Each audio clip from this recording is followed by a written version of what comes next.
បាទសួស្តីបងប្អូនទាំងអស់គ្នាថ្ងៃនេះយើងជន់ឈុតធំដល់បងប្រុសនៅខាងកំពង់ស្ពឺ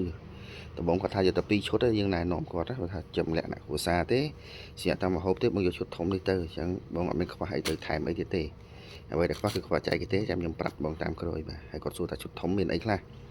បាទខ្ញុំដាក់មេបាពូទៅ18គូបាទកាត់នេះចំណៃគោបាទហើយជា4ទៅ5គីឡូបាទ EM ម្ដងស្ករ1ម្ដងណាបងណាហ្នឹងហើយ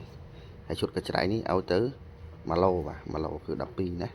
អញ្ចឹងមកដាក់ប្រកាត់3ដល់15ថ្ងៃក្រោយមកប្រកាត់3ទៀតដល់15ថ្ងៃក្រោយមកប្រកាត់3ទៀតអញ្ចឹងសល់3សម្រាប់ផ្លាស់ប្ដូរគ្នាណាហ្នឹងហើយហ្នឹងគឺអត់មានខ្វះអីទៀតទេហើយសម្រាប់កាក់ដលងខ្ញុំដាក់ទៅឲ្យមក3បាទអញ្ចឹងកាក់ដលងមក3ទៀតទៅបងប្រុសនៅខាងបាត់ដំបងបាទបាត់ដំបងហ្នឹងហើយអរគុណច្រើនបងសម្រាប់គ្រប់គ្រងអូខេចាំទៅជួបគ្នានៅវិរៈបុណ្យធម្មហ្នឹងហើយរៀបចំចេញទៅឲ្យបងអរគុណច្រើនបងដែលមានតម្រូវការផ្សេងតាក់ទងបងប្អូនណាតោះទៅជួបគ្នាយើងដល់វិរៈបុណ្យធម្មទាំងអស់គ្នាបងប្អូន